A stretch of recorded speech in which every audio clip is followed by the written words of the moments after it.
আজ যে কিন্তু কাকার রেসিপি পেলে রেসিপির কাছে ফার্স্ট হলে গেলেছে বিশ্বাস করতে না, এত টেস্ট বলার বাইরে। আজ যে কিন্তু কাকার রেসিপি পেলে রেসিপির কাছে ফার্স্ট হলে গেলেছে 3 গাছ মূলা কিনে কাটি সুন্দর করে পিস পিস করছি, পিস পিস করে গিয়ে বাক্স লই গেলেছি। বাটি এই মুহূর্তে চোখে দেখে নেই, কাতলা বলে বাটি লই না, আপনারা কিছু মনে করিয়েন না।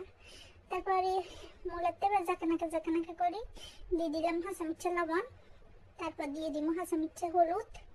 এই যে হাসা মির্চা হলুদ দিয়ে এবারে জাকানাকা করে নাড়াচাড়া শুরু করবেন। মাখিয়ে আলাসি জাকানাকা করি না, মাখিটাকে নাড়াচাড়া করি। এবারে একটু রেস্টে দিবেন হারে। এবার চুলার উপরে গিয়া ফ্রাই প্যান তুলে দিবেন।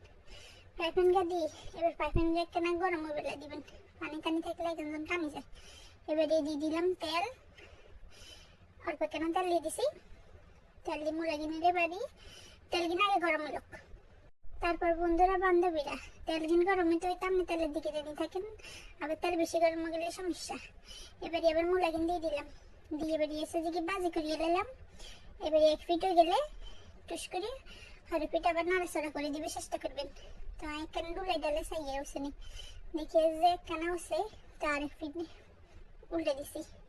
উল্টা দিয়ে একখানা হয়ে গেলে মতো আবার নাড়াচাড়া করে দিবেন। আবার উল্টে পাল্টে জাকানাকা করে উল্টে পাল্টে নাড়াচাড়া করে দিবেন। নাড়াচাড়া করে দিলে তারপর ও গেলে লইয়ে নেবেন। তারপর এখানে নাড়াচাড়া করতে আসি আবার সাইয়ের ওইসে নেই ধৈর্য তার কুলায় না। তারপরে যাই করতে এবার দেখি যে বোধ হয়েছে। এবারে কই যে লইয়া লাই থক। এবারে 3 মানুষে কি করলাম, লইয়া লাইলাম। ওই গেছে কোথায়, ওই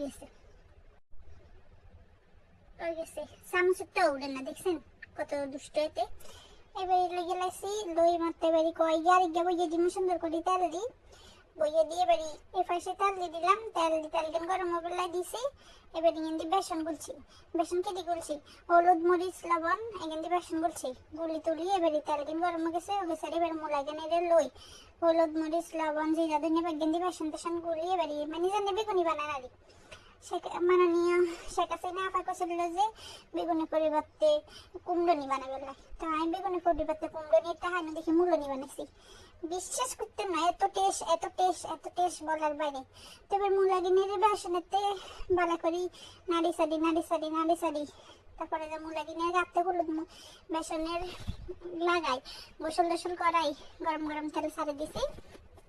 সারি দিয়ে এবারে এসে যে কি হাতারে সারি দিয়ে এবারে কি করবো উল্টায় পাল্টায় ও আরেকটা ডুসে এবারে হিয়ানো দিয়ে দিই। আরেকটা ডুসে এবারে দিয়ে দিলাম কইয়েতে দিয়ে গিনের গরম বেলা দিবেন 1 ফিট হয়ে গেলে উল্টা পাল্টাই দেবো। ইচ্ছা করে উল্টা পাল্টা কতক্ষণ হরে দিকে করতে দেবো, লইয়ে দেবো। বিশ্বাস করতে না, একবার বানিয়ে দেখবেন কাকার রেসিপি পর্যন্ত ফেলে গেছে এই রেসিপির কাছে। একবার টেস্ট করে খাবেন, কত মজা।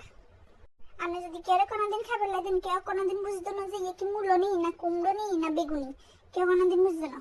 এবার 1 ফিট উল্টে দিছি কালার ইয়েছে রে। এবারে কই যে লই গেলাম মনে। এবার দেখে যে ফিটে কালার একখানা কম আছে, এবারে আরেকখানা কালারও বেলে দিছি, কালারও বেলে মতো এবারে লই গেলাম। দেখছেন কত ফুলকো হচ্ছে। আমি এগুলি গিয়ে ভাঙিয়ে কতক্ষণ হরে দিয়ে দেখাম। বিশ্বাস করতেন না, কেউ কোনোদিন বুঝতো না যে মূলো নেই না কুমড়ো নেই। এবারে তেল গিয়ে সাকি লেগে যাবেন। বেশি তেল খেলে আবার গ্যাস্ট্রিক হইব। তারপরে এর ভিতরে তো মূলা বুঝানি। তো এবারে তেল গিয়ে সাকি লেগে যাবেন। লই এবারে কি করবেন যে কি পরিবেশন করিয়া যাবেন। দেখবেন এটা ভাঙি আপনার ঘরে দেখে কি এসে দেখছেন কত সুন্দর ফুলকো মূলো নিয়েছে। এত টেস্ট বলার বাইরে। একবার ট্রাই করে খাবেন, আর কথা বিশ্বাস করে বান্ধবীরা বন্ধুরা একবার হলে ট্রাই করে খাবেন। আল্লাহ হাফেজ।